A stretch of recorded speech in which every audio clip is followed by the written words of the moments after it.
ED দফতরে সোনা পাপ্পুর স্ত্রী জমি জালিয়াতি মামলায় আগেই সোনা পাপ্পুকে গ্রেফতার করা হয়েছে। এবার ইডি দফতরে হাজিরা সোনা পাপ্পুর স্ত্রীর। জমি জালিয়াতি মামলায় আগেই গ্রেফতার করা হয়েছে সোনা পাপ্পুকে, এবার ইডি দফতরে হাজিরা সোনা পাপ্পুর স্ত্রীর। আমাদের সঙ্গে অনুপ রয়েছেন প্রতিনিধি। অনুপ, সোনা পাপ্পুর স্ত্রীর থেকে কোন কোন বিষয়গুলি জানতে চাইছে ইডি, কি কারণে জিজ্ঞাসাবাদ?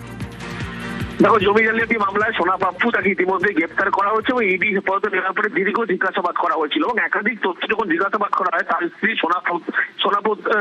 সোমা পোদ্দার এবং আর্থিক দুর্নীতি থেকে শুরু করে একাধিক জমি দখলের একাধিক তথ্য মিলেছিল এবং তার নামে বিপুল পরিমাণ সম্পত্তি যে রয়েছে এমন সোমা পোদ্দারের নামে এমনটাই কিন্তু ইডি জানতে পারে। কোটি কোটি টাকার বেআইনি লেনদেন থেকে শুরু করে আগ্নেয়াস্ত্র কেনার যে চাঞ্চল্যকর তথ্য ইতিমধ্যে সেগুলো উঠে এসেছিল এবং সোনা পাপ্পুর স্ত্রী সোমা পোদ্দারকে তলব করার এবং সেই কারণেই আজকে দুপুরবেলা দেখা যায় সোমা পাপ্পুর স্ত্রী তিনি সরাসরি ইডি দপ্তরে আসেন। এবার সোমা পাপ্পুর স্ত্রী সোমা পোদ্দারের ব্যাংক অ্যাকাউন্টে 6,80,00,000 টাকা জমা পড়ে, তার প্রমাণ কিন্তু মিলেছে, তার ডকুমেন্টস মিলেছিল এবং সোনা পাপ্পুর স্ত্রীর নামে একটি মার্কিন পিস্তল মিলেছিল, গুলি কেনা হয়েছিল।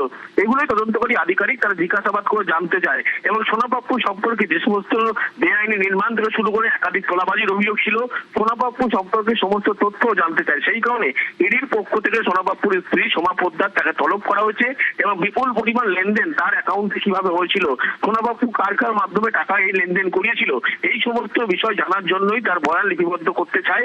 সেই কারণে ইডির পক্ষ থেকে আজকে তলব করা হয়েছে। ইতিমধ্যে ইডির পক্ষ থেকে জিজ্ঞাসাবাদ প্রক্রিয়া চলছে। বেশ, নজর থাক। ধন্যবাদ অনুপ।